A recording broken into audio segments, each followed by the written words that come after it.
Good evening students, today we will see the current affairs analysis dated from 14th November 2024. The first article related to the RBI oda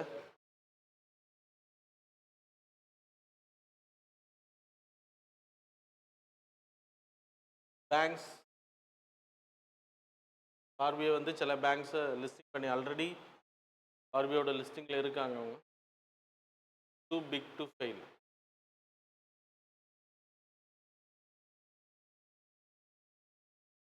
Called as domestically systematically important bank அப்படின்ற ஒரு concept. RBI ஓட மூணு banks SBI,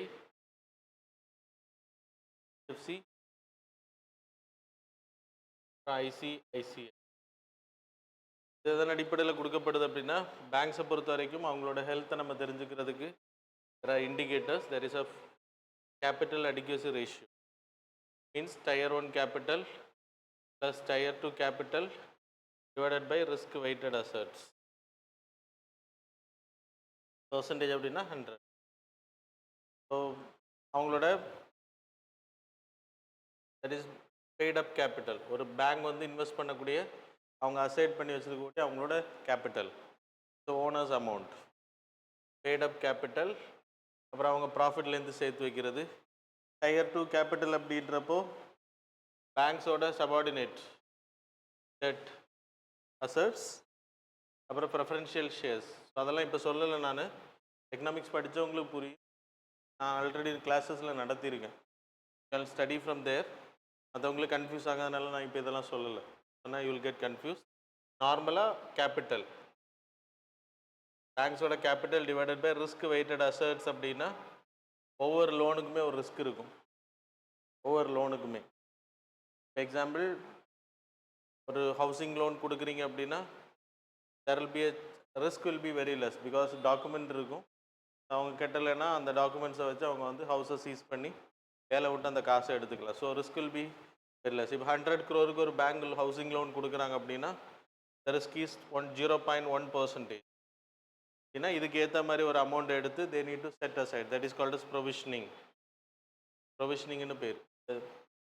0.1 இந்த bank எடுத்து தனியாக வைக்கணும். So ஒவ்வொரு அசட்டுக்குமே நான் இது என்பி அசட்ஸில் சொல்லியிருக்கேன். ஒவ்வொரு லோனுக்குமே தேர் வில் பி, பேங்க்ஸுக்கு லோனை பொறுத்தவரை it is called as asset. Banks வந்து கடன் கொடுக்கறது அது அவங்களோட assets. Loan is an asset for bank. அதே மாதிரி பீப்புள் வந்து இன்வெஸ்ட் பண்ணுறது வந்து பேங்க்கில் டெபாசிட் பண்ணுறது it's a liability for the bank. அதை திரும்ப கொடுக்கணும். அசட்டுன்றது திரும்ப வரும், புரியுதா? ஸோ பீப்புளுக்கு அவங்க டெபாசிட் பண்ணியிருக்கக்கூடிய அசட்டு, பேங்க்குக்கு அவங்க கொடுக்கக்கூடிய லோன் வந்து அசட், மாற்றி மாற்றி லயபிலிட்டி வரும். ஸோ லோன்ன்றது நீங்கள் பே பண்ணணும், அப்போ உங்களுக்கு அது லயபிலிட்டி தான் சொன்னேன், மாற்றி மாற்றி வரும். ஸோ இதுக்கு ஏற்ற மாதிரி ரிஸ்க் வெயிட் பண்ணுவாங்க. அப்போ மொத்த பேங்க்ஸ் கொடுத்த லோன் வந்து ரிஸ்க் அதிகமாக இருந்துச்சு, கேபிட்டல் கம்மியாக இருந்துச்சுன்னா அந்த பேங்கோட ரேட்டிங் வந்து ரொம்ப கம்மியாக இருக்கும். RBI என்ன சொல்கிறாங்கன்னா we will check it under Basel norms, Basel norm 1, Basel norm 2, Basel norm 3, that is banking for international standards, international settlements, BIS. பேசலில் ஒரு கமிட்டி இருக்குது, பேங்கிங் சூப்பர்வைஷன் கமிட்டின்னு பேர். அவங்க வந்து எங்கே இருக்காங்க அப்படின்னா சுவிட்சர்லாந்தில், பேசல் அப்படின்ற இடத்துல இந்தியாவோட கவர்னர், RBI கவர்னர், மற்ற கண்ட்ரிஸோட சென்ட்ரல் பேங்க் கவர்னர்ஸ் எல்லாமே மீட் பண்ணி அவங்க டிசிஷன் எடுப்பாங்க. அதில் 3 பேசல் நாம்ஸ் அனௌன்ஸ் பண்ணியிருக்காங்க. பேசல் நாம் 3ல் இதெல்லாம் எக்கனாமிக்ஸில் நீங்கள் இன்னும் டீட்டெயிலாக படிப்பீங்க, நான் எல்லாத்தையும் இங்கே சொல்ல முடியாதனால. கேபிட்டல் அடிக்யூசி ரேஷியோ வந்து 12% ஃபிக்ஸ் பண்ணப்பட்டிருக்கு. 12%, தட் இஸ் 10% ஃபார் தி வேர்ல்டுக்கு, நமக்கு வந்து 12%. RBI வந்து ஃபிக்ஸ் பண்ணியிருக்க 12%. எப்போவுமே ஒரு பேங்க் வந்து 12% they need to maintain. Public sector பேங்க்ஸ்னா, ப்ரைவேட் செக்டார் பேங்க்ஸ்னால் 9% they need to maintain. இது RBI டிசைட் பண்ணது. ஆனால் அவங்க கொடுத்த டெட்லைன் வந்து கைட்லைன் வந்து 10.5. அதில் நிறைய விஷயங்கள் இருக்குது. இது எல்லாமே கிளாஸஸில் வில் ஸ்டடி. எல்லாத்தையும் நம்ம கரண்ட் அஃபேர்ஸில் பார்த்துட முடியாது, புரியவும் செய்யாது, எல்லாத்தையும் சொன்னால் இங்கே ஓன் கெட். அதனால் சிம்பிளாக சொல்லித்தரேன். So capital adequacy ratio is indication for a bank, it is a good or bad. அப்போ அந்த பேங்க்ஸோட ஹெல்த் நல்லா இருந்துச்சு அப்படின்னா இண்டிகேட்டர் நல்லா இருக்கும். இது 8, 5 எல்லாம் இருந்துச்சுன்னா அந்த பேங்கோட அசட் ரிஸ்க் வெயிட்டட் அசர்ட்ஸ் அதிகம், லோன் கொடுத்ததில் வரா கடன்கள் அதிகம் அப்படின்னு அர்த்தம். அந்த பேங்க்கில் நம்ம இன்வெஸ்ட் பண்ணுறதோ அந்த பேங்க்கில் போய் நீங்கள் பணத்தை டெபாசிட் பண்ணுறோம், இட்ஸ் அ ரிஸ்க். ஏன்னா நம்ம பணத்தை வாங்கி தான் அவங்க லோன் கொடுப்பாங்க திருப்பி திருப்பி. ஸோ பேங்கோட ரெகுலேஷன்ஸ் எல்லாம் ஆர்பிஐ கண்ட்ரோல் பண்ணும், ஆர்பிஐ தலையிடுவாங்க. ஸோ அதுக்காக அது மாதிரி இந்தியாவில் இருக்கக்கூடிய சில பேங்க்ஸ், இப்போ இந்த 3 பேங்க்ஸ் சொல்லியிருக்காங்க. பப்ளிக் செக்டாரில் எஸ்பிஐ இருக்குது, ஹெச்டிஎஃப்சி ப்ரைவேட்டில், ஐசிஐசிஐ பேங்க் வந்து ப்ரைவேட்டில். ஸோ இந்த பேங்க்ஸ் வந்து it's too big to fail. That is Lehman பேங்க்னு ஒரு பேங்க் இருந்துச்சு, பழைய ஃபினான்ஸ் மினிஸ்டர் ஆஃப் தமிழ்நாடு, அவர் அங்கே தான் ஒர்க் பண்ணார். 1991லேயோ 1999 இட் காட் கொலாப்ஸ்ட்.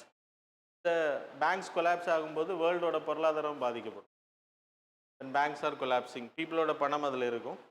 அப்போ அந்த பேங்க்ஸ் கொலாப்ஸ் ஆச்சு அப்படின்னா நம்ம இந்தியாவோட பொருளாதாரம், இந்த economical sectors, structure will get affected.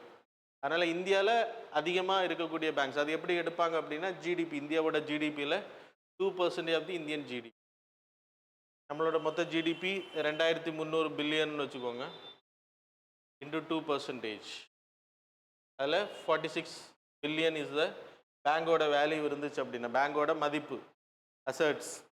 So அந்த பேங்க் வந்து it's too big to fail. இன்னொன்று என்ன அப்படின்னா people account interconnected India ஃபுல்லாக இருக்கும். எஸ்பிஐ எல்லா இடங்கள்லையும் நீங்கள் பார்க்கலாம், எங்கே போனாலும் எஸ்பிஐ நீங்கள் பார்க்கலாம். அது மாதிரி அவுட் சைட் த வேர்ல்டும் இருக்குது. க்ராஸ் பார்டர் பேமெண்ட்ஸும் எஸ்பிஐ மூலமாக நடக்குது. ஸோ இந்த பேங்க்ஸ் அதே மாதிரி HDFC banks, HDFC banking loan செக்டரில் அவங்க அதிகமாக, அவங்களோட ஹவுசிங் டெவலப்மெண்ட் ஃபினான்ஸ் கார்பரேஷன் ப்ரைவேட்டாக இருந்தாலுமே இந்தியாவில் அதிகமான ஹவுசிங் லோன்ஸ் கொடுத்தவங்க அவங்க தான், நாட் எஸ்பிஐ. ஸோ அப்போ அது மாதிரி இன்சூரன்ஸ் செக்டாரில் இருக்காங்க, இன்சூரன்ஸ் அது மாதிரி மியூச்சுவல் ஃபண்ட் செக்டாரில் இருக்காங்க, பீப்புள் கூட அதிகமாக கனெக்ட் பண்ண. அது மாதிரி ஐசிஐசிஐ பேங்க், இந்த 3 பேங்க்ஸும் 46 பில்லியனுக்கு மேலே அவங்களுக்கு அசர்ட்ஸ். நான் எக்ஸாம்பிளுக்கு சொன்னேன் 46 பில்லியன் இது எக்ஸாம்பிளுக்கு. ஸோ இன்றைக்கி இருக்கக்கூடிய ஜிடிபியில் 2% யூனிட் கால்குலேட். அப்போ இந்த பேங்க்ஸ் எல்லாம் ஃபெயிலியர் ஆச்சு அப்படின்னா மொத்த பொருளாதாரம், இந்தியாவோட பொருளாதாரம் டவுனுக்கு போகிறதுக்கு. ஸோ இதுக்கு வந்து எக்ஸ்ட்ரா சிஏஆர் கொடுப்பாங்க. இப்போ நார்மலாக நமக்கு வந்து ப்ரைவேட் பேங்க்ஸ்னால் 9%, public sector banks SBI IOB எல்லாமே வந்து 12% இருக்கும். இதை வந்து பக்கெட்ஸில் வைப்பாங்க. இது வேர்ல்டோட demarcation. That is a buckets. பக்கெட்ஸ்னால் it's a area. It was placed in a area. Bucket 1, bucket 2, bucket 3, bucket 4, bucket 5. அதில் எஸ்பிஐ பேங்க் வந்துட்டு 5, 4, 3, 2, 1. எஸ்பிஐ இந்த ஃபஸ்ட்டு பக்கெட்டில் இருக்கக்கூடியவங்க, தட் இஸ் 5th பக்கெட்டில் இருக்கிறவங்க, they need to maintain 1% extra of this. இப்போ SBI 5th பக்கெட்டில் பிளேஸ் பண்ணப்பட்டிருக்குன்னா அக்கார்டிங் டு த வேல்யூ, நான் இதான் சொன்னேன்ல, இந்த வேல்யூவை பொறுத்து தான் பிளேசிங் நடக்கும் பக்கெட்ஸ். ஸோ வேல்யூ அதிகமாக இருந்துச்சுன்னா it will be placed in the 5th bucket. 5th பக்கெட்ன்றது இது பேசல் நார்ம்ஸில் வரக்கூடியது. 5th பக்கெட்டில் வைக்கப்பட்டுச்சுன்னா அவங்க வந்து 12+1% they need to maintain the வேல்யூவில். புரியுதா? If it is placed under 4th bucket, that is 4th place, 4thனா டாப் பிளேஸ், that is 0.8%. அது மாதிரி 3ல் இருந்துச்சுன்னா 0.4 போட்டிருக்காங்க. இன்னைக்கு ஹெச்டிஎஃப்சிக்கு வந்து 0.4 போடப்பட்டிருக்கு. இட் வாஸ் 0.6 ஆக்சுவலாக.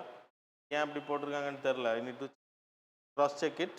2ல் இருந்துச்சுன்னா 0.4, அது மாதிரி 1ல் இருந்துச்சுன்னா 0.2% they need to extra maintain பண்ணணும். அப்படின்னா எக்ஸ்ட்ரா மணி, இதுக்கு மேலே இருக்கக்கூடிய காசு தான் அவங்க லோன் கொடுக்க முடியும். they need to maintain this amount every time. புரியுதா? ஸோ லேமேன் லாங்குவேஜில் உங்களுக்கு புரிஞ்சிருக்கும்னு நினைக்கிறேன். அப்போ பேங்க்ஸோட ஹெல்த் நல்லா இருக்கணும். ஸோ இந்த பேங்க்ஸை கொலாப்ஸ் ஆகிறத எப்படி கண்டுபிடிப்பாங்க அப்படின்னா இந்த ரேட்டை விட கம்மியாக போகும்போது 12+1. SBI is in 4th bucket.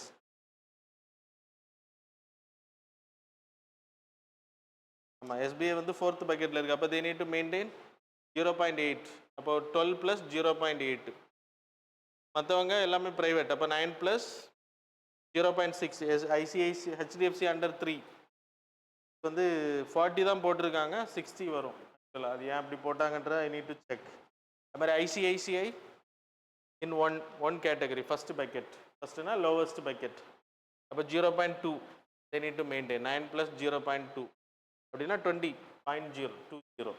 இது 0.80. இதுதான் they need to maintain. இதான் கான்செப்ட். இது வந்து கண்காணிக்கிறதுக்காக. இதை எதை வச்சு முடிவு பண்ணுறாங்கன்னா, நான் உங்களுக்கு ஏற்கனவே சொன்னேன், சைஸ் ஆஃப் த பேங்க், நம்ம வேல்யூ. இது தெர் இஸ் அ மார்க் எப்படி 100% எப்படி கால்குலேட் பண்ண இந்த பேங்க் வைக்கப்பட்டதுக்கு பிறகு இந்த பேங்க்ஸோட ranking working of the bank, அப்புறம் size that is based on size, indicator என்னென்ன இண்டிகேட்டர் அடிப்படையில் எடுக்கப்படுது அப்படின்றது, ஒர்க்கிங் அடிப்படையில் 40% இதோட ரேங்கிங் அப்படின்னா சைஸ் ஆஃப் த பேங்க் அப்படின்ற அடிப்படையில் வேர்ல்டு இந்தியா ஃபுல்லாக இருக்கக்கூடிய the value of the bank size that is by this calculator. அது மாதிரி இன்டர் கனெக்டட்னஸ் நான் போடுறேன் அப்படின்னா எல்லா இடங்கள்லையும் இருக்கிறது பீப்புள் கான்டாக்ட் இருக்கணும். பேங்க்ஸ் வந்து ஈஸியாக அவைலபிலிட்டி இருக்கணும் எல்லா இடத்துலையும், ஏடிஎம்ஸாக இருக்கட்டும் இல்லைன்னா காமன் சர்வீஸ் சென்டர்ஸ் மூலமாக தெர்ஸ் அ பேங்க் ஸ்டாகி சரியா, கரஸ்பாண்டன்ஸ் பேங்கிங் கரஸ்பாண்டன்ஸ் பார்க்காத ஒன்றும் ஞாபகம் இல்லை, பேங்கிங் கரஸ்பாண்டன்ஸ்னு பேர். ஏடிஎம் மாதிரி ஒரு இது வச்சுருப்பாங்க, டெபிட் மிஷின் வச்சுருப்பாங்க, நீங்கள் பணம் அங்கே டெபாசிட் பண்ணலாம். அது மாதிரி கார்டை வச்சு இல்லைன்னா அக்கௌண்ட் நம்பரை கொடுத்து நீங்கள் பணத்தை டெபாசிட் பண்ணலாம். ஜெராக்ஸ் கடை மாதிரி இருக்கும். காமன் சர்வீஸ் சென்டர்ஸ் கூடவே கரஸ்பாண்டிங் எஸ்பிஐ பேங்க் அவுட்லெட்னு போட்டிருப்பாங்க. பெட்ரோல் பம்பில் இருக்கும். அது மாதிரி கடை மாதிரி சின்ன சின்ன அவுட்லெட்ஸ் ரீசார்ஜ் கடைகள் எல்லாம் சில டைம் போட்டிருப்பாங்க. அதில் எஸ்பிஐ பேங்கிங் கரஸ்பாண்டன்ஸ்னு போட்டிருப்பாங்க. ஆனால் அது எஸ்பிஐ பேங்க் கிடையாது. நீங்கள் அங்கே லோனெல்லாம் அப்ளை பண்ண முடியாது. டாக்குமெண்ட்ஸ் கொடுக்கலான்னு நினைக்கிறேன். மற்றபடி நீங்கள் 25,000 வரைக்கும் அங்கே போட்டுக்கலாம், அது மாதிரி எடுத்துக்கலாம்.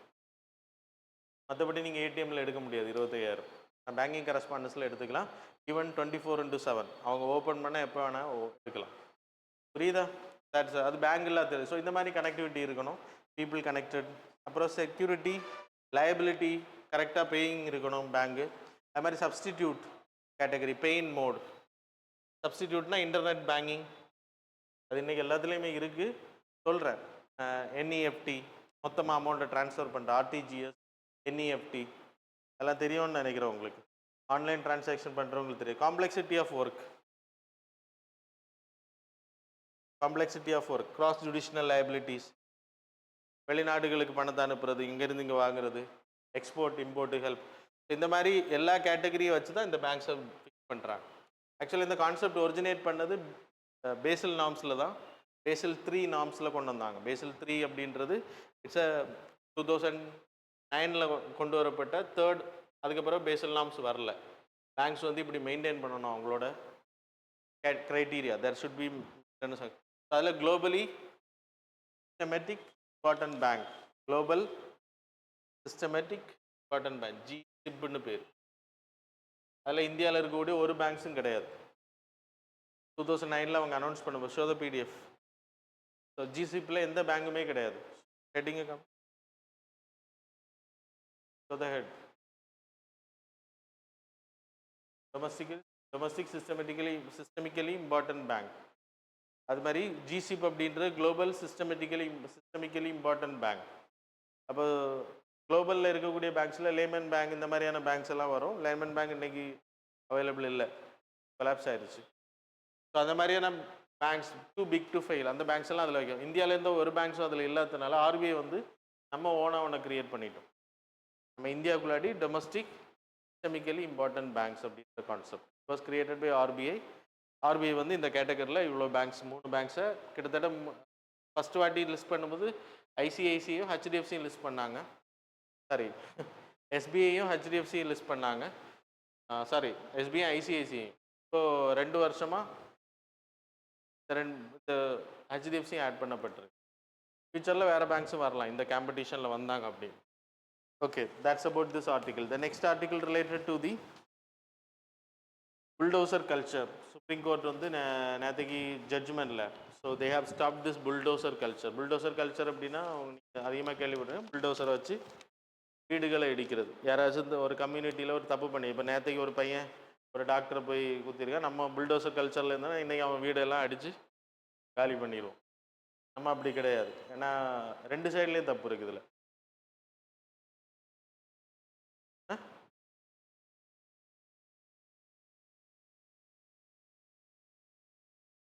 ஓகே, ஸோ புல்டோசர் கல்ச்சர் அப்படின்றது உங்களுக்கு ஏற்கனவே நான் சொல்லிட்டேன். ஸோ அந்த மாதிரி யாராச்சும் இந்த மாதிரி ப்ராப்ளம்ஸில் மாட்டுறாங்க அப்படின்னா, எதாவது தப்பு பண்ணுறாங்க, அஃபென்ஸ் எதாவது பண்ணுறாங்க அப்படின்னா அவங்கள ஜெயிலில் அரெஸ்ட் பண்ணதுக்கு பிறகு அவங்க வீட்டில் போயிட்டு அவங்க வீடு வந்து பட்டா பூமியில் இல்லை அப்படின்னு சொல்லிட்டு வீடு எக்ஸ்டென்ஷனில் இருக்குது, அதனால நாங்கள் இடிக்கிறோம் அப்படின்னு ஒரு ஆர்டரை போட்டு உடனே இடிச்சிருவாங்க. அப்போ கோர்ட் வந்து ரொம்ப நாள் கழிச்சு எனக்கு தெரிஞ்சு 2-3 வருஷத்துக்கு முன்னாடியிலேருந்தே ஈவன் பிரைம் மினிஸ்டர் எலெக்ஷன் ரேலியில் கூட அதை சப்போர்ட் பண்ணி பேசியிருந்தார்.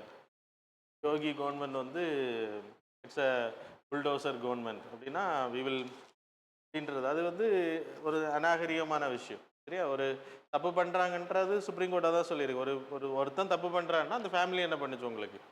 அப்போ நீங்கள் என்ன எப்படி எடுக்கிறீங்க அப்படின்ற ஆர்டர்லாம் போட்டு தான் எடுக்கிறோன்னு கவர்மெண்ட் தரப்பில் சொன்னாலுமே எவ்வளோ நாள் நீங்கள் டைம் கொடுத்தீங்க அவங்க ரீலொகேட் பண்ணுறது? அதெல்லாம் கொடுக்கலல்ல. நீங்கள் நடந்துச்சுன்னா நைட்டு போயிட்டு அவங்க வீடு பட்டா பூமியில் இல்லைன்னா உடனே இடிச்சு தள்ளுறது. அதெல்லாம் இப்போ சொல்லியிருக்கு. அண்டர் ஆர்டிகிள் 142 பயன்படுத்தியிருக்காங்க. ஸோ ஆர்டிகிள் 142ன்றது நமக்கு we know separation of powers. அதில் ஜுடிஷியரி பவர்ஸ் இருக்குது, எக்ஸிக்யூட்டிவ் பவர் இருக்குது, லெஜிஸ்லேட்டிவ் பவர்ஸ் இருக்குது. ஸோ 142 என்ன அப்படின்னா சுப்ரீம் கோர்ட்டுக்கு ஒரு எக்ஸ்ட்ராடினரி பவர் கொடுத்துருக்காங்க. அவங்க ஜுடிஷியரி ஒர்க்கை மட்டும்தான் பண்ணணும். Suppose there is nothing happening அப்படின்னா கவர்மெண்ட் எதுவுமே பண்ணல, எக்ஸிக்யூட்டிவ் ஆர் லெஜிஸ்லேட்டிவ் ஒர்க் பண்ணலை அப்படின்னா இந்த supreme court can use 142 to order issue பண்ணலாம். அது மாதிரி இட்ஸ் ஈக்குவலன் டு டிகிரி அப்படின்னா ஒரு சட்டத்துக்கு என்ன அதிகாரம் இருக்கோ அதே அதிகாரம் ஈக்குவலன் டு தட். எக்ஸிக்யூட்டிவ் ஆர்டருக்கு என்ன அதிகாரம் இருக்கோ ஈக்குவலன் டு தட். அப்போ ஜுடிஷியரி வந்து 142 பயன்படுத்தலாம். செப்பரேஷன் ஆஃப் பவர்ஸ் இங்கே வந்து இல்லை. அதான் சொல்லுது. அதை எப்போ பயன்படுத்த மாட்டாங்க, தேவைப்படுகின்ற பட்சத்தில் பயன்படுத்தும். இப்போ என்ன பண்ணியிருக்காங்கன்னா முன்னாடி விசாகா கைட்லைன்ஸ் பயன்படுத்தினாங்க. செக்ஷுவல் ஹராஸ்மெண்ட்டுக்கு வந்து கவர்மெண்ட் சட்டம் ஏற்றலை. அப்போ பண்ணாங்க. அதுக்கு பிறகு யுத்தனேஷியாவுக்கு பண்ணியிருக்காங்க. அது சொல்லிட்டேன்னா யுத்தனேஷியாவுக்கு கைட்லைன்ஸ், தட் இஸ் அருணா ஷன்பா கேஸில் தே மேட் கைட்லைன்ஸ். இன்றைக்கு வரைக்கும் யுத்தனேஷியாவுக்கு நமக்கு ஆக்ட் கிடையாது, சட்டம் கிடையாது. சரியா? பேச euthanasia allowed by governmental order, கோர்ட்டோட ஆர்டர் மூலமாக தான் அலோடு, மற்றபடி கிடையாது, சட்டத்தின் மூலமாக கொண்டு வரல. ஸோ இதெல்லாமே 142 இது மாதிரி நிறைய பண்ணியிருக்காங்க, பண்ணலாம். Supreme court has the power. Supreme court என்ன சொல்லினா 142 மூலமாக we are giving 15 பாயிண்ட்ஸ். இதை நீங்கள் ஃபாலோ பண்ணணும். வீடு இடிக்கிறவங்க வீடு இடிக்கிறதுனா இப்போ பட்டா பூமியில் இல்லை அப்படின்னா நீங்கள் ஆக்ஷன்ஸ் எடுக்கலாம். கவர்மெண்ட் நேரத்தில் இருக்குது, ஆக்கிரமிச்சு கட்டியிருக்காங்க, பெர்மிஷன் வாங்காங்க வீடு கட்டு. ஏன்னா நீங்கள் மற்ற ஸ்டேட்ஸ்லாம் கவர்மெண்ட் பெர்மிஷனே வாங்க மாட்டாங்க. நம்ம ஊர்களில் வீடு கட்டுறதுக்கு ஈஸ் டு கெட் பஞ்சாயத்து அப்ரூவல்லாம் வாங்கணும், முனிசிபாலிட்டி அப்ரூவல். ஆனால் மற்ற ஊர்களெல்லாம் வாங்கியிருக்க மாட்டாங்க, கண்டிப்பாக அவங்கள்ட்ட இருக்காது. Suppose you need to follow 15 ஒரு பாயிண்ட் கொடுத்துருக்காங்க. அதில் 15 டேஸ் வந்து ப்ரேயர் சொல்லணும் அந்த வீடுகளுக்கு. நாங்கள் வந்து நோட்டீஸ் ஓட்டுறது, நாங்கள் இது பண்ண போகிறோம். அது மாதிரி அந்த வீடு இடிக்கக்கூடிய நிகழ்வுகளை எல்லாம் வீடியோகிராஃபிங் பண்ணணும். சப்போஸ் யாராச்சும் இதில் இல்லீகாலிட்டி பண்ணாங்க அப்படின்னா அதில் யார் இந்த ஆக்ஷனை எடுக்கிறாங்களோ, அது சிஎம்மாக இருந்தாலும் சரி, விஓவாக இருந்தாலும் சரி, கமிஷனராக இருந்தாலும் சரி, they will face the penalty. அவங்க வந்து பீனலைஸ் பண்ணப்படுவாங்க அப்படின்றத சுப்ரீம் கோர்ட் வந்து ஸ்ட்ரிக்டாக வார்னிங் கொடுத்துருக்கு. ஏன்னா என்னைக்காச்சும் ஒரு நாள் இதே மாதிரி தீர்ப்பு வரும்போது will penalise you, will arrest you. தேவைப்பட்ட அரெஸ்ட் பண்ணுவோம், இல்லைன்னா கண்டெம்ட் ஆக்ஷன் எடுப்போம். நீங்கள் அதை ஃபாலோ பண்ணலை, அந்த பாயிண்ட்ஸை நீங்கள் ஃபாலோ பண்ணாமல் திருப்பி இதே பண்ணீங்க அப்படின்னா வி வில் டேக் ஆக்ஷன் அப்படின்னு சொல்கிறேன். சப்போஸ் வீடு பட்டா பூமியிலேருந்து வேணுங்கன்னே பண்ணப்பட்டிருந்துச்சு அப்படின்னா, கவர்மெண்ட் இன்டென்ஷன் வந்து தப்பான இன்டென்ஷனில் அது மேலிஃபைட் இன்டென்ஷனில் பண்ணப்பட்டிருந்தா அந்த வீடுக்கான மொத்த செலவையும் பண்ணவங்க தான் ஏற்றுக்கணும் அப்படின்றதையும் சொல்லியிருக்காங்க. அவங்க அரெஸ்ட்டும் பண்ணப்படுவாங்க அப்படின்றத சுப்ரீம் கோர்ட் ஆர்டர் கொடுத்துருக்காங்க. அண்ட் ரூல் ஆஃப் லாவை பற்றி பேசியிருக்காங்க. So rule of we are not, நீங்கள் வீடை இடிக்கிறது 2 விதமான தண்டனையை குறிக்குது. It's not a due process. அப்படின்னா நீங்கள் வந்து ஒரு குற்றவாளி குற்றம் சாட்டப்பட்டதுனால குற்றவாளி ஆக வேண்டாம். சுப்ரீம் ஜட்ஜ்மெண்ட் ஆனதுக்கு பிறகு தான் he will be a criminal. சரியா? அப்போ தான் அவர் அந்த கிரைம் பண்ணியிருக்கு. அது வரைக்கும் he will be called as an innocent. ஏன்னா அந்த முகாந்திரம் என்ன அப்படின்றதெல்லாம் விசாரிக்கணும், யார் பண்ணான்றது. நம்ம கத்தியை கையில் வச்சுருக்கிறத பார்த்தோன்னா அவங்க கொலையாளின்னு டிசைட் பண்ண முடியாது. ஸோ அதெல்லாமே இருக்குது அதில், அதான் அவங்க சொல்லியிருக்காங்க. இன்னசென்ட் ரூல் ஆஃப் லா அப்படின்ற பேசிஸில் நம்ம country rule of law is the basic structure அப்படின்றத சொல்லியிருக்காங்க. அப்புறம் என்ன சொல்லியிருக்காங்க அப்படின்னா ஃபேமிலி என்ன தப்பு பண்ணுச்சு அப்படின்றத கொஸ்டின் பண்ணியிருக்காங்க. So ensure accountability, every one should be accountable. நீங்கள் அதிகாரம் இருக்குன்றதுக்காக நீங்கள் so you are also accountable to the governments, people. கோர்ட்டுக்கு நீங்கள் அக்கௌண்டபிளாக இருக்கணும். அப்படினால தான் வீடியோகிராஃபிங் பண்ண சொல்லியிருக்காங்க. இதெல்லாம் நீங்கள் பண்ணலை அப்படின்னா வி வில் டேக் ஆக்ஷன்ஸ் அப்படின்றத சொல்லி, we are not in anarchy, we are in democratic government அப்படின்றதும் சொல்லப்பட்டிருக்கு. சரியா? So that's about this article. Bulldozer culture now over. Madhya Pradesh, Rajasthan, UP இந்த 3 மாநிலங்களையும் குறிப்பாக சுட்டி காட்டி சொல்லியிருக்காங்க. சரி, சி விஜில் அப்படின்றது இட்ஸ் அன் எக்ஸசைஸ் கிட்டத்தட்ட 4வது எக்ஸசைஸ் இது. கடற்கரை ஓரங்களில் ஒரு ட்ரில் கண்டக்ட் பண்ணுறது. அங்கங்கே எல்லா ஊர்களையும் கண்டக்ட் பண்ண டெரரிஸ்ட் வந்து 2009 சாரி 2000 கரெக்டாக இயர் மறந்து தாஜ் அட்டாக் நடந்த டைம் 9/11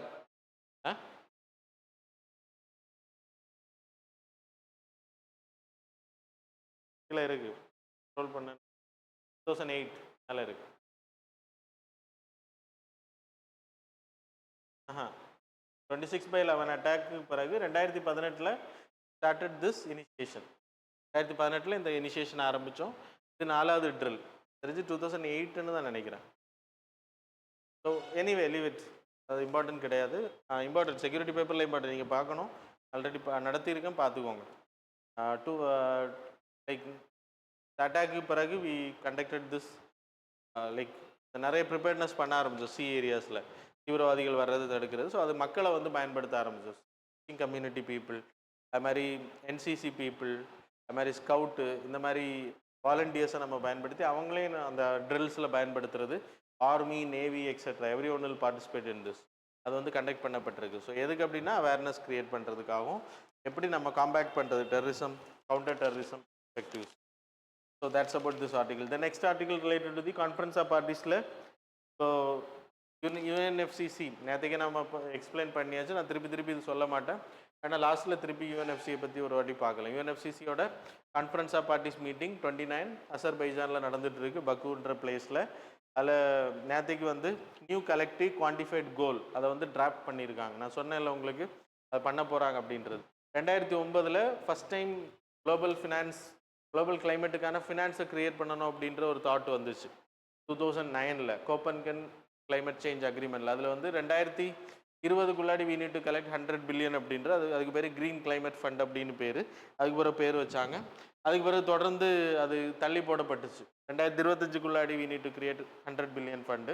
ஆனால் இது வரைக்கும் 2022-24 அந்த டைம் பீரியட் வரைக்கும் 83.5 பில்லியன் என்னமோ தான் அதில் கலெக்டே பண்ணியிருக்கோம்.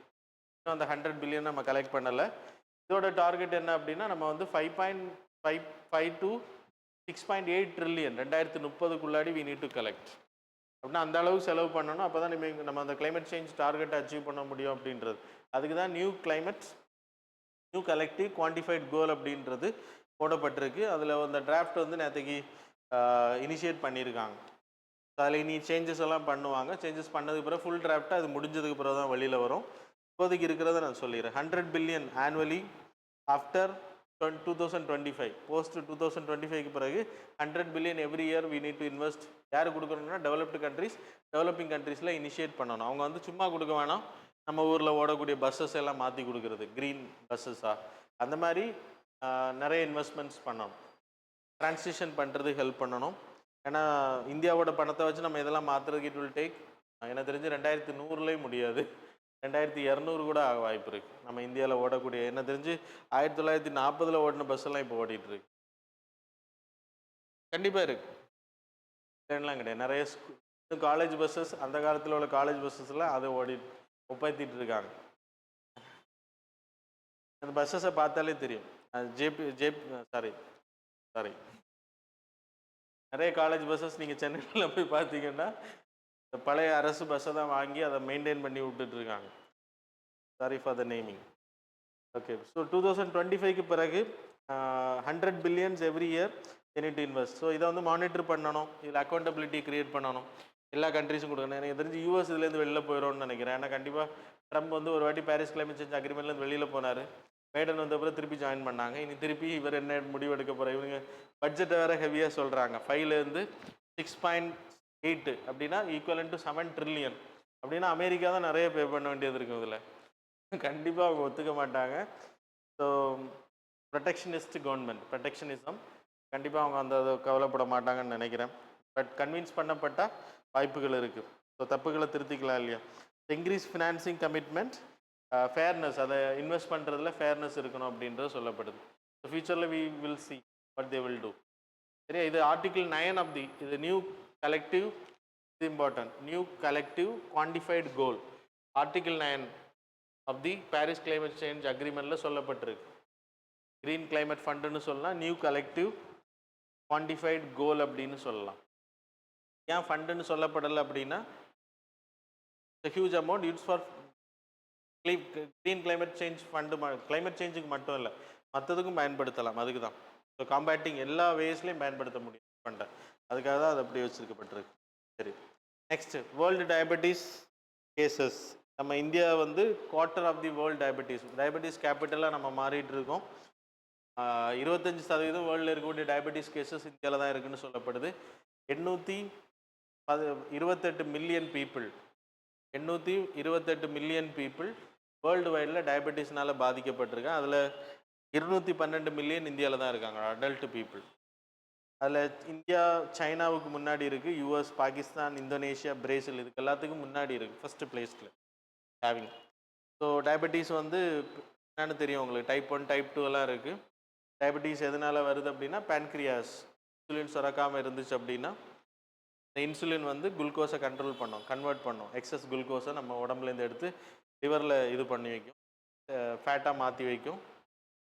நம்ம அந்த எக்ஸஸ் குளுக்கோஸை கண்ட்ரோல் பண்ணக்கூடிய இன்சுலின் சுரக்கலை அப்படின்னாலோ, இன்சுலின் சுரக்குது ஆனால் இன்சுலின் வந்து நம்ம உடம்பு அக்செப்ட் பண்ணலை அப்படின்னாலும் type 1 type 2 category, type 1 type 2. So இந்த 2 கேட்டகரியில் அது மாதிரி ஜெஸ்டேஷனல் டயபெட்டிஸ் எல்லாமே ப்ரெக்னென்சி லேடிஸுக்கு கண்டிப்பாக வரும். அதுக்கப்புறம் அது மாறலைன்னா அவங்களுக்கும் ட்ரீட்மெண்ட் எடுக்கிற மாதிரி இருக்கும். ஸோ இந்தியாவில் பிரச்சனை என்ன அப்படின்னா, டயபெட்டிஸுக்கு நிறைய பேர் ட்ரீட்மெண்ட்டே எடுக்கிறது இல்லை. 64 மில்லியன் மென் இந்தியாவில், 212 பேர் மில்லியனில் 64 மில்லியன் மென் டோஸே எடுக்கிறது கிடையாதான். 69 million women they're also not taking any doses. அப்படின்னா டயபெட்டிஸுக்கு கண்டுக்காமல் இருக்கிறது. எப்போ தெரியும் அப்படின்னா, நீங்கள் ஒரு 5-6 வருஷம் போகும்போது உடம்பு ஒல்லி ஆயிரும். அப்போ தான் அவங்க என்ன பண்ணுவாங்க, அவசரப்பட்டு எடுப்பாங்க. அப்போ எடுக்கும்போது கண்ட்ரோல் தான் பண்ண முடியும். அதுக்கு முன்னாடி அஃபெக்ட் ஆனது கிட்னி அஃபெக்ட் பண்ணும், கண்ணை அஃபெக்ட் பண்ணும், கண் பார்வை இழந்து போவாங்க, ஸ்ட்ரோக் வரும், ஹார்ட் அட்டாக்ஸ், லிம்ப் மூமெண்ட்ஸ் எல்லாமே வந்து கொஞ்சம் ஸ்லோ ஆகும் அப்படின்னு சொல்லப்படுது. இதெல்லாமே ட்ரீட்மெண்ட் எடுத்தால் கண்ட்ரோல் பண்ணக்கூடியதான், மாற்ற முடியாது, அப்படியே தான் இருக்கும். மாற்ற முடியாத நோய் இதுதான். சூப்பர் நேச்சுரல் பவர்ஸால் மட்டும்தான் மாற்ற முடியும். டயபெட்டிஸில் கண்டினியூ இல்லைன்னா நம்ம ஜெனட்டிக்கலி ஏதாச்சும் சேஞ்சஸ் பண்ணிக்கணும். இதுக்கான ரீசன் என்ன சொல்லப்படுது அப்படின்னா, நம்ம வந்து டயட் வந்து ப்ராப்பர் கிடையாது. கார்போஹைட்ரேட்ஸை அதிகமாக நம்ம எடுத்துக்கிறது, எக்ஸசிவாக எடுத்துக்கிறது. அது மாதிரி அன்பிளான்ட் டயட்ரிஸ், நான் நேற்றுக்கே சொன்னேன், ரெட் மீட் மாதிரியான விஷயம். ஸோ அதெல்லாமே ப்ராப்ளம். நம்ம செடென்ட்ரி லைஃப் ஸ்டைல் கண்டிப்பாக இருக்கும். ஓகே, அதனால் ஓடிச்சாடி விளையாடுங்க. வேர்க்கிற மாதிரி வேலை செய்யணும், ஓடிச்சாடி விளையாடுறதில்ல. சிலர் நடப்பாங்க, வேர்க்கவே செய்யாது, அப்படி நடந்து வேஸ்ட். இல்லை, அப்படி குழந்த மாதிரி நடந்துட்டு இருந்தால் அதுக்கு தான் நட ஆக்ஷன். வாக்கிங் போகிறவங்க அந்த கையை காலெல்லாம் நல்ல ஸ்ட்ரெச்சனிங் பண்ணி இது பண்ணுவாங்க. அதெல்லாம் நீங்கள் பார்த்துருப்பீங்க. அதான் நடை. சும்மா வானம் பார்த்து நடக்கிறதெல்லாம் நடை கிடையாது. அதுவும் காலை நடக்கிறது எல்லாமே உங்களுக்கு கால் வலியெல்லாம் உருவாகும், இல்லைன்னு நான் சொல்லலை. பட் வாட் எவர் மேபி, அது யாருக்குன்னா இன்சுலின் வந்து சுரக்குது, நம்மளோட அக்செப்டன்ஸ் கேட்டகரிக்கு. Okay, then there is a Booker prize. Samantha, Harvey அவங்களுக்கு வந்து பூக்கர் ப்ரைஸ் வந்து இங்கிலாண்டில் கொடுக்கப்படக்கூடியது. யூகே 1969 ரிட்டர்ன் லிட்ரரிக்காக கொடுக்கப்பட்டது. இங்கிலீஷில் தான் எழுதணும். அதுவும் அயர்லாந்து, யூகேல தான் பிரிண்டிங் பண்ணணும். கண்டிஷன்ஸ் எல்லாம் நிறைய இருக்குது. அங்கே தான் எழுதப்பட்டிருக்குன்னா புதுசாக இருக்கணும், காப்பி அடிக்கக்கூடாது. 50,000 பவுண்ட் வந்து இதுக்கு ப்ரைஸ் கொடுக்கப்படுது. நாமினேட் பண்ணுறவங்களுக்கு 2000. யாரெல்லாம் இதில் நாமினேட் பண்ணுறாங்களோ அவங்களுக்கும் ஃபண்டு கிடைக்கிறது. 2500 பவுண்ட், ஹியூஜ் அமௌண்ட். நாமினேஷனில் வந்தாலே you will get a prize. அது மாதிரி பூக்கர் ப்ரைஸ்ன்றது 2002 they started a foundation, Booker prize foundation பேர். அவங்க வந்து பூக்கர் ப்ரைஸ் இது மட்டும் இல்லை, மேன் பூக்கர் ப்ரைஸ் கொடுக்குறாங்க ஃபிக்ஷனுக்காக. லிட்ரரி சோர்சஸ் இங்கிலீஷில் போடுறதுக்கு மட்டும் அது Booker prize. Man Booker prize வந்து ஃபிக்ஷன், ஆல் லாங்குவேஜஸ். அப்புறம் man Booker prize international, international தான் ஆல் லாங்குவேஜஸ் வரும். மேன் பூக்கர் ப்ரைஸ் வந்து கேட்க மாட்டோம், இவ்வளோ டீட்டெயிலெல்லாம் கேட்க மாட்டாங்க. ஸோ டிஎன்பிசி எக்ஸாம்ஸ் எழுதுனீங்க வராது. Okay, the next article related to the delimitation. Delimitation அப்படின்னா நம்ம வந்து டீலிமிட்டேஷன் ரொம்ப வருஷமாக பண்ணலை, 2002 பண்ணியிருக்கோம். அதுக்கு பிறகு நம்ம பண்ணவே இல்லை.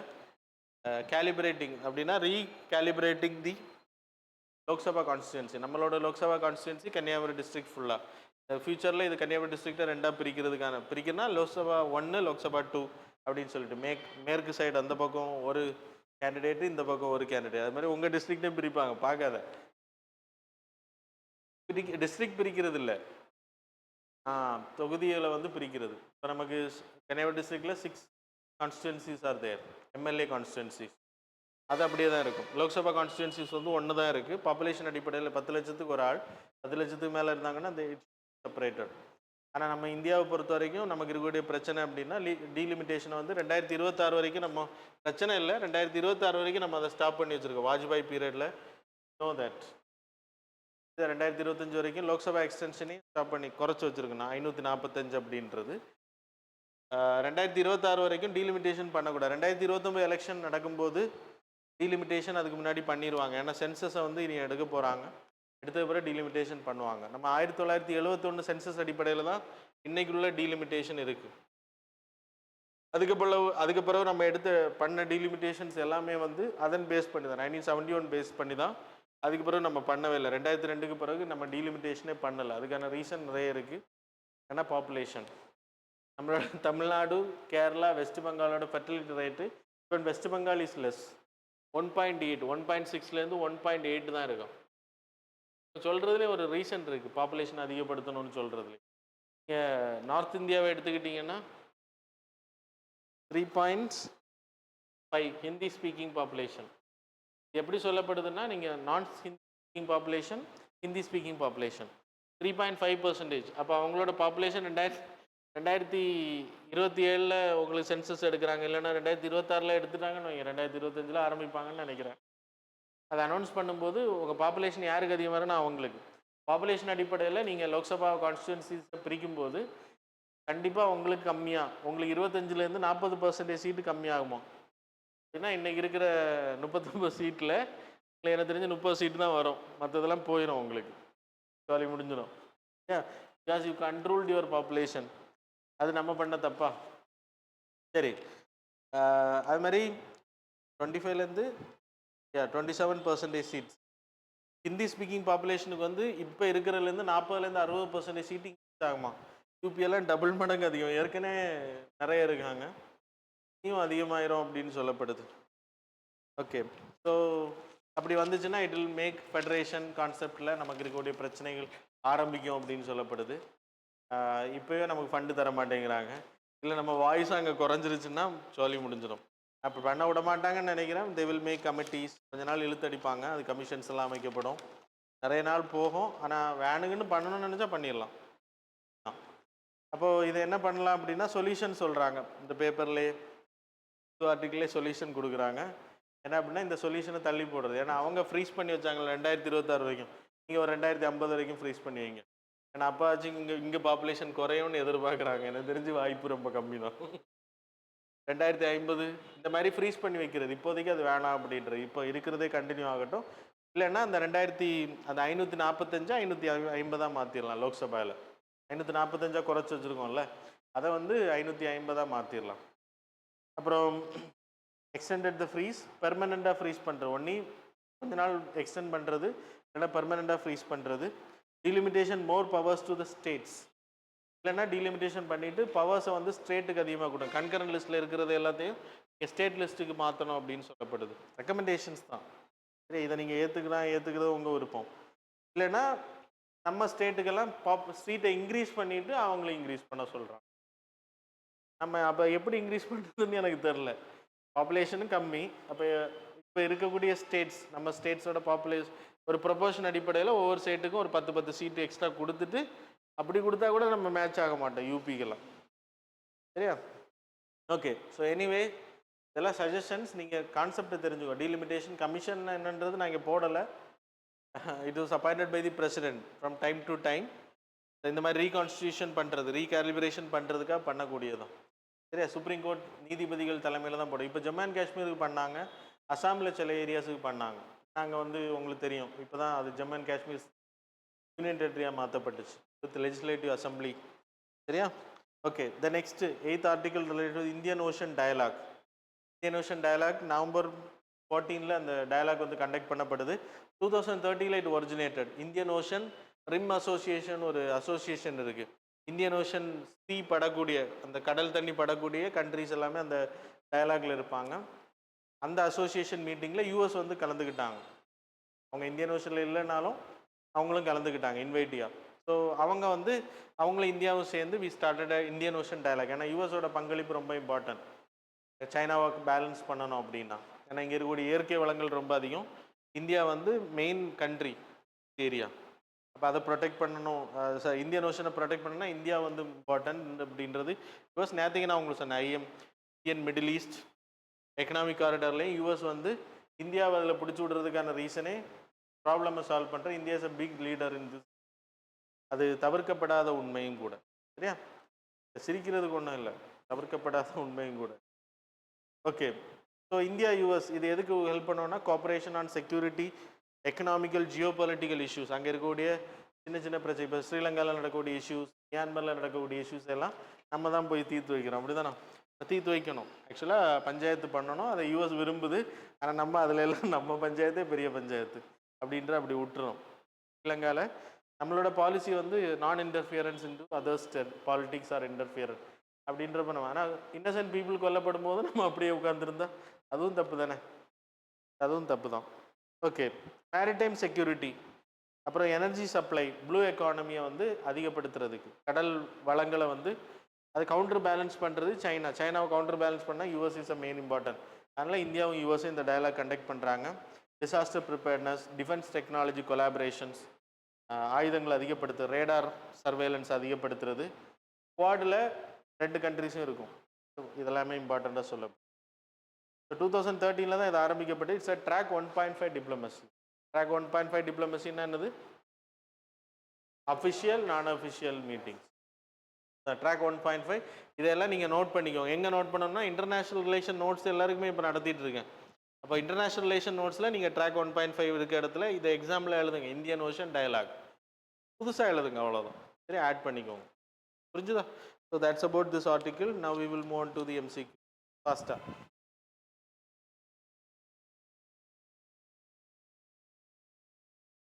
Question number 1, which of the following is the key difference between cruise missile and the ballistic missile? Options படிச்சிடலாமா? Option A, cruise missile follow a predictable trajectory and can guided during flight, while ballistic missiles follow an arc-like trajectory and are unguided. நீங்களே படிச்சுக்கோங்க, I will give time. So what does the term new quality collective quantified goal NCQG refers to in the context of the global action? Options are A, a global financial target for reducing carbon emissions, a new climate financing goal to replace the previous 100 billion annual commitment, C, a target for increasing renewable energy capacity in developing countries, fourth only a new regulatory framework for climate adaptations in developed nations. Question number 3, reference to the Interstate Council India, consider the following statements. Statement number 1, interstate councils were established under Article 263 of the Indian Constitution. Statement number 2, it is a permanent constitutional body chaired by the Home Minister of India. Statement number 3, the International State Council provides the forum for discussion on disputes between states and between center and states. So the following statements are correct. Options are A 1 only, B 1 and 3 only, 2 and 3 only, D 1, 2 and 3 only. Question number 4, Article 6.4 under Paris Climate Change Agreement. Obligation A, obligation for developed countries to provide financial aid to developing countries. To second option, establishing UN regulated system for trading carbon credits to offset emission. C, mandating renewable energy targets for all signatory countries. D option, setting binding emission reduction targets for all parties. Question number 5, consider the following statements regarding the long range land attack cruise missiles. Statement number 1, it can be launched from both mobile ground based systems and frontline ships by using a universal vertical launch mode. Statement number 2, it is developed by Defense Research Organization. So options are A 1 only, B 2 only, C both, D neither. So that's all about the current affairs, MCQ. Now we will move The answers for the previous. Question number 1 answer is B. Question number 2 answer is C. Number 3 answer is C. Question number 4 answer is C. Question number 5 answer is